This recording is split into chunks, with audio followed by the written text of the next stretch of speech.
Perkenalkan, nama saya Belda Bidasaragi dengan NIM 2023 Di sini saya akan mempresentasikan hasil tugas ujian akhir semester pada mata kuliah kecerdasan buatan. Di sini saya memiliki judul kasus yaitu pemilihan jenis kopi sesuai selera. Sebelum itu, di sini saya menggunakan bahasa pemrograman Python. Baik, pertama kita mendefinisikan kelas bernama sistem pakar kopi. Dev init ini adalah konstruktornya. Di dalam konstruktor init, kita menginisialisasi dua atribut penting. Yang pertama adalah atribut roles-nya yang berisi daftar aturan-aturan. Yang kedua adalah atribut pilihan yang mendefinisikan semua opsi yang tersedia untuk setiap parameter. Atribut pilihan ini berguna untuk validasi input dan menampilkan opsi kepada pengguna. Setiap role memiliki 3 komponen utama. Pertama, R untuk nomor identifikasi role. Kedua, kondisi yang berisi 4 parameter: tingkat kafein, preferensi rasa, waktu konsumsi, dan suhu minuman. Yang terakhir, ketiga, hasil yang berisi nama kopi dan deskripsinya. Selanjutnya pada atribut pilihan.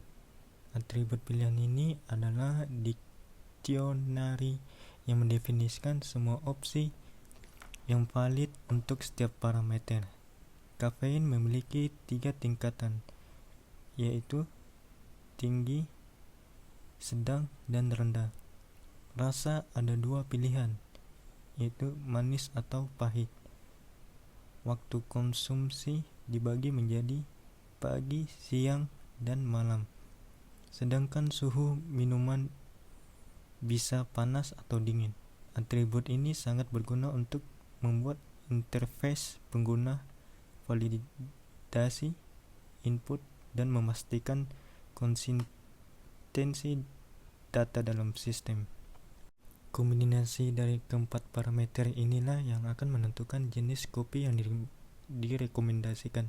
Struktur pilihan ini memastikan input pengguna selalu valid dan konsisten dengan roles yang ada.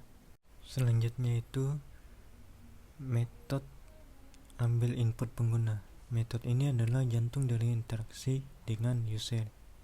Pertama, metode ini menginisialisasi dictionary kosong bernama fakta untuk menyimpan pilihan user.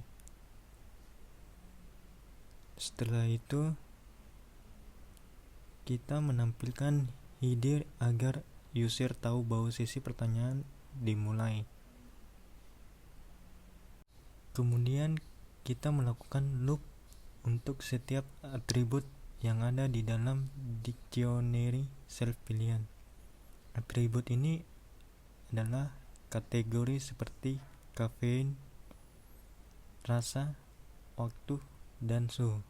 Sedangkan opsi berisi daftar pilihan untuk masing-masing atribut. Loop while true ini untuk validasi input, memastikan pengguna memasukkan input yang benar sebelum melanjutkan. Untuk setiap atribut, sistem akan menampilkan pilihan yang tersedia dalam bentuk menu bernomor enumerate, digunakan untuk menomori setiap opsi agar mudah dipilih oleh user. Tree pilihan user ini, sistem meminta user memasuki angka yang sesuai dengan pilihan mereka. Input ini kita konversi ke integer. Jika input berada dalam rentang yang valid, maka nilai dari atribut tersebut disimpan ke dalam dictionary fakta, dan kita keluar dari loop while untuk lanjut ke atribut berikutnya. Else ini, jika angkanya tidak valid, sistem akan menampilkan pesan kesalahan dan meminta input ulang. Setelah itu, escape value error ini, jika user tidak memasukkan angka, misalnya mengetik huruf atau simbol, sistem akan menangkap error tersebut dan memberikan peringatan agar user hanya memasuki angka. Terakhir, return fakta. Setelah semua atribut selesai dipilih oleh user, maka dictionary fakta akan dikembalikan sebagai output dari fungsi ini. Hasil ini akan digunakan oleh sistem dalam proses for chaining. Kemudian memasuki forward chaining. Forward chaining ini mulai dari fakta menuju kesimpulan. Fungsi forward chaining adalah inti dari proses penalaran berbasis data atau fakta. Di sini sistem akan mencocokkan input user dengan aturan-aturan yang ada di knowledge base atau role-nya. Langkah pertama itu fakta yang dikumpulkan. Di dalam sistem ini, sistem akan menampilkan semua input atau preferensi yang sudah diberikan pengguna, seperti tingkat kafein, rasa, waktu minum, dan suhu kopi. Langkah kedua yaitu mencocokkan dengan knowledge base atau role-nya. Sistem ini mulai memeriksa setiap aturan di dalam knowledge base satu persatu. Jika semua kondisi di aturan tersebut cocok dengan fakta pengguna, maka aturan itu dianggap valid. Begitu satu aturan cocok semua, sistem langsung menyimpan sebagai aturan yang cocok dan berhenti mengecek aturan lain. Begitu sebaliknya, jika aturan tidak cocok semua, sistem langsung menyimpan sebagai aturan yang tidak cocok. Langkah ketiga yaitu kesimpulan.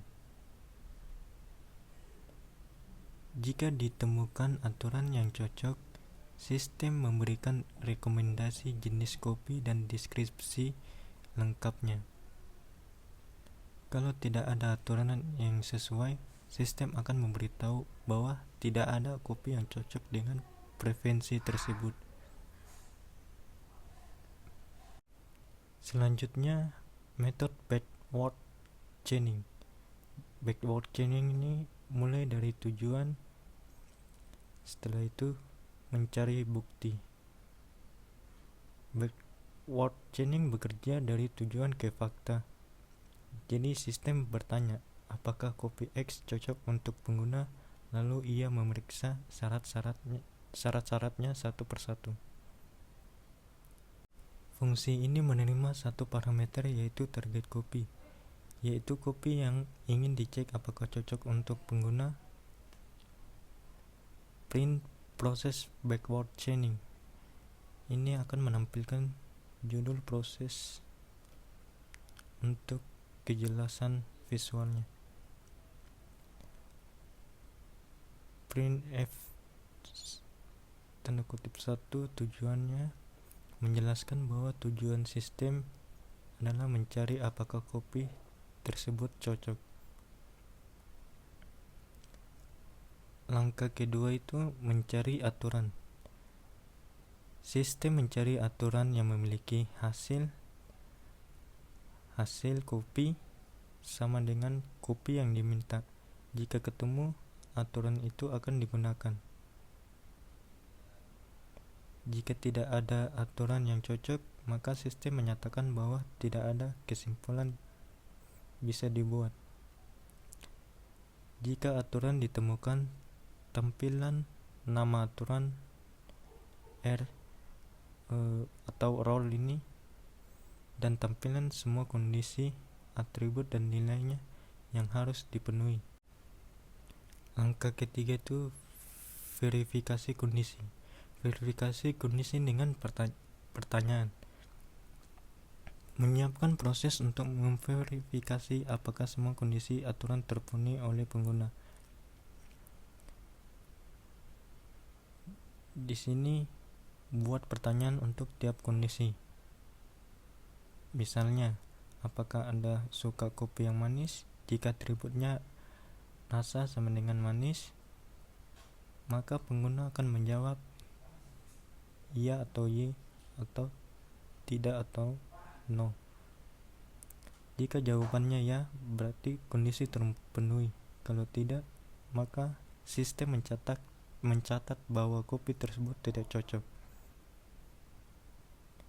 Langkah keempat tuh kesimpulannya.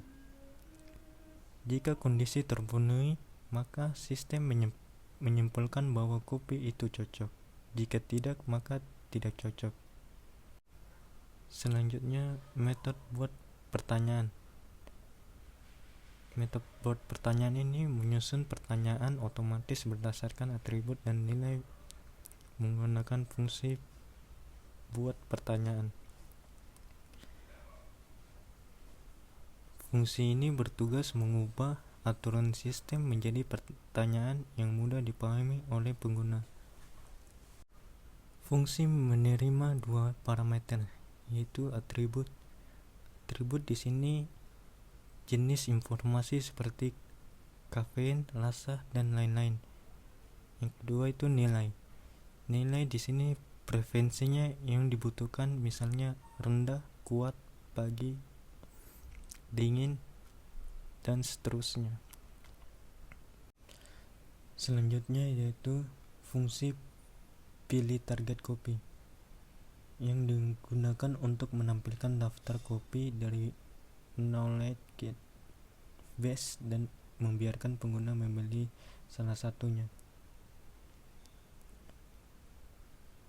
Sistem mengambil semua jenis kopi dari aturan roles dan menghindari duplikat. Daftar kopi ditampilkan dengan nomor urut agar mudah dipilih pengguna. Sistem meminta input angka dari pengguna, memvalidasinya, dan mengembalikan kopi yang dipilih. Kalau salah input, sistem akan terus meminta sampai benar. Selanjutnya, fungsi bandingkan metode. Fungsi ini bertujuan untuk membandingkan dua metode inferensi dalam sistem pakar, yaitu forward chaining dan backward chaining dalam bentuk tabel. Baris pertama ini mencetak judul perbandingan metode dengan garis pemisah. Selanjutnya itu variabel perbandingannya berisi list of tuples yang mendefinisikan isi tabel. Setiap tuple mewakili satu baris dalam tabel. Tuple pertama adalah header kolom, yaitu aspek, forward chaining, backward chaining. Tuple kedua adalah garis pemisah untuk estetika. Tuple berikutnya berisi pasangan nilai untuk setiap metode pada aspek tertentu. Aspek yang dibandingkan itu yaitu pendekatan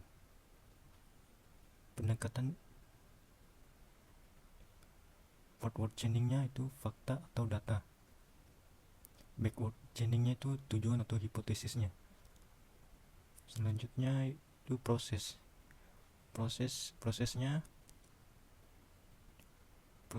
itu forward chainingnya itu fakta menuju aturan, setelah itu kesimpulan. Selanjutnya itu backward backward chainingnya itu tujuan mencari bukti dan validasi. Terus input dari forward chaining itu semua frekuensi. Input dari backward chaining itu dari target copy spesifik.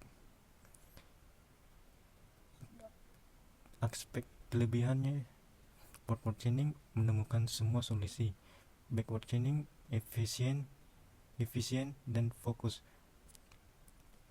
Aspek kekurangan, forward chaining itu bisa tidak relevan,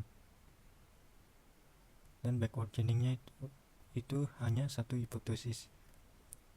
Aspek cocok untuk forward chainingnya itu eksplorasi solusi, dan backward chainingnya itu verifikasi target.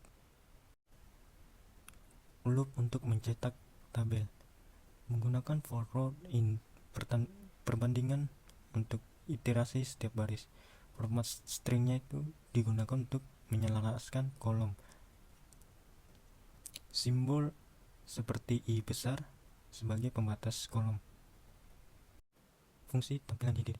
Print ini untuk mencetak garis pemisah. Sambandingan ini untuk menggunakan sambandingan untuk garis pembatas agar terlihat jelas. Printf judul ini mencetak judul dengan indentasi 4 spasi. Fungsi jalankan sistem. Tujuannya menjalankan sistem utama dan menampilkan pesan selamat datang. Strukturnya itu memanggil tampilan header dengan judul spesifik.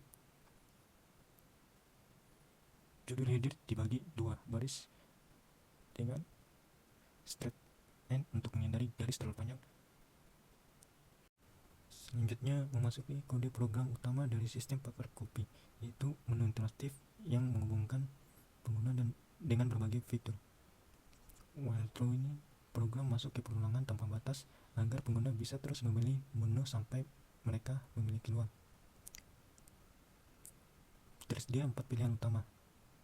Yang pertama, forward chaining, cari copy berdasarkan preferensi pengguna. Backward chaining, verifikasi apakah copy tertentu cocok. Bandingkan hasil, tampilkan perbedaan kedua metode. Yang keempat itu keluar untuk menutup program. Proses pengambilan pilihan. Program meminta pengguna memilih menu dan bentuk angka. Jika pilihan pertama, sistem mengambil input preferensi pengguna lalu menjalankan forward chaining. Pada tahap terakhir, saya akan demo sistem pakar pemilihan copy menggunakan 2 metode inferensi, forward chaining dan backward chaining. Sistem ini akan membantu kita menemukan copy yang cocok berdasarkan preferensi atau memverifikasi apakah copy favorit kita sesuai dengan kondisi saat ini. Pertama, kita coba forward chaining, metode yang mencari kesimpulan dari fakta yang dimaksudkan pengguna. Langkah pertama yaitu pilih menu forward chaining, masukkan preferensinya. Misalnya saya ingin kopi dengan kafeinnya tinggi, rasanya pahit, waktunya di pagi, suhunya panas. Dan ini hasilnya akan memeriksa aturan roll pertama. Ternyata aturan roll pertama cocok. Sistem akan merekomendasikan espresso karena cocok dengan semua preferensi kita di pagi hari. Sekarang kita akan mencoba backward chainingnya. Backward chaining ini metode yang mengecek apakah kopi tertentu cocok untuk kita. Pilihan menu kedua yaitu backward chaining. Pilihan target kopi kita, pilih frappuccino karena penasaran apakah cocok untuk diminum siang hari. Selanjutnya akan menampilkan sebuah pertanyaan seperti apakah Anda ingin kopi dingin. Kita pencet ya. Kondisinya suhu dingin terpenuhi. Ada lagi apakah Anda minum kopi di waktu siang ya. Kondisinya waktunya siang terpenuhi. Ternyata frappuccino cocok. Sistem mengonfirmasikan bahwa kopi dingin ini memang ideal untuk siang hari.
Baik, kita akan masuk ke menu ketiga, yaitu bandingkan hasil.